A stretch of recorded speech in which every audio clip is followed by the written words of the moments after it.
It appears that former President Donald Trump has unfortunately canceled his press conference where he was going to present irrefutable proof that the 2020 Georgia election was stolen from him. Oh no!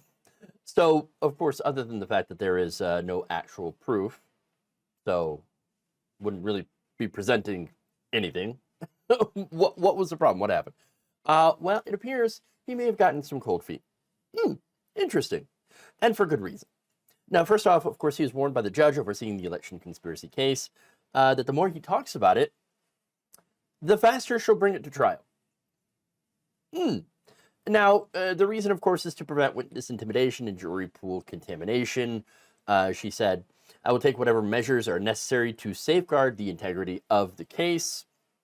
And so, there's that.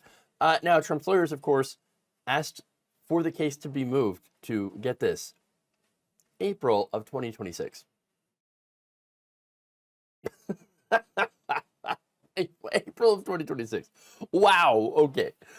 So look, that's reason number one. Obviously, he doesn't want the case to be sooner, wants the case to be later, preferably after the election, and preferably in where he can essentially pardon himself. All right. Now, reason number two, of course, is that his lawyers basically had to tackle him to prevent him from, doing this entire thing. Mainly because, of course, nothing good happens when you openly talk about your case in public. Yeah, it's kind of like lawyer 101. All right. Lawyers are like, please, whatever you do, just shut up. If somebody asks you about the case, no comment. Just say no comment. But Donald Trump, of course, is pretty much incapable of doing so, as we've already seen, right? Now, let me give you an example here of some lawyers that were talking about this. One of them is Barry Boss, a former assistant federal public defender who now represents clients at a private firm, Cozen and O'Connor, said defense attorneys generally warn clients not to talk to anybody about the case against them. He said, in a normal case, there are only risks and no benefits. Now, to be fair, you could point out how this is not exactly a normal case. It's a former president of the United States. But still, there's nothing about this that is normal. And we know that. Still, I would think the same kind of rules would apply. And so the same kind of logic of, hey, don't talk about this, don't threaten other people, don't do any of this stuff because you're going to get yourself in bigger trouble. So that's fair. Now, of course, the problem. Oh, let me give you another quote here from Boss. He said prosecutors could point to Trump's recent remarks that more indictments only serve to increase his lead over his political rivals for the 2024 GOP nomination for the White House. The next time Trump and his legal team tell judges that the criminal cases are interfering with the election. Now, that's their other thing, right? Election interference is all this is. You're just interfering in the 2024 election. What do you think you're doing? You're basically going out there and saying, look how good, look how much this is helping me in the polls every time I open my fat mouth. So they're basically like, please, for God's sakes. Don't you ever do that. Don't you ever do that. I tell you, don't do it. Shut up. Don't go out there and do that. Don't do this irrefutable proof nonsense when you don't actually have it. They have to know he doesn't have it. They have to. So now, again, the problem with this is that Donald Trump is both dumb and impulsive. Every time he attacks a judge or a prosecutor, because he has, his polls go up in the primaries, they pointed out. And so at some point, it seems very likely that he's going to end up posting something really, really stupid on Truth Central. And his lawyers, the only way to avoid that is to take away his phone, to take away access to his computers, anything like that. So we'll see how long that lasts, okay? That's the reality, though. Here's what Donald Trump's doing to try to spin this.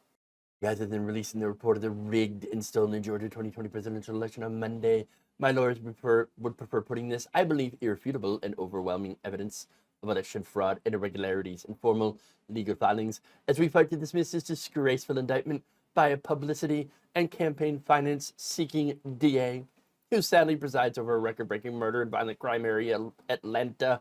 Therefore, the news conference is no longer necessary. Oh, do you see that? They're going to litigate it instead. Wait, it's already been litigated. 60 court cases, 3 recounts in Georgia alone. There's no way his lawyers are dumb enough to actually try to do this in court. He can say it, doesn't mean it's going to actually happen. But I love how he posts something that, again, is completely irrelevant, unrelated. Georgia crime, murder, violent crime, Atlanta. And then says, that's the reason, therefore, this news conference is no longer necessary. Nice way to backpedal a lot of it. So look, this is not the only disappointment. I know I'm disappointed. I was looking forward to seeing this. Now, he also has announced that he's not participating in next week's Republican presidential debate. He truthed. People know my record. One of the best ever. So why would I debate? Well, because it'd be funny to watch. I have to admit, Trump's debates are some of the most entertainingly stupid things to watch. I mean, hilarious. The best thing that Trump has done is to unman other Republicans in front of the country. So this upcoming debate, it's going to be boring. You're going to have these other politicians, but no Trump. No Trump to Donkey Kong them in the head. It's going to be boring. And it's kind of sad, actually. Sad, baby. Now, another reason I'm actually sad that he won't debate is because you know that if he was there, he would bring up the election. You know he wouldn't be able to resist, right? And that, I think, is personally the reason that he's not going to be at the debate. His lawyers are like, don't go to the debate because I know you're going to bring up stuff that you shouldn't. You're going to get yourself in trouble. And so that's what I think. Maybe I'm right. Maybe I'm not. But look, if he goes, I think that he definitely would say something to get himself into trouble. And so I think at this point, he and his lawyers are kind of on the same page that there are some things that he just shouldn't be doing and that he needs to kind of pull back on the posting a little bit here, at least when it comes to this, election stuff. We'll see how long that lasts.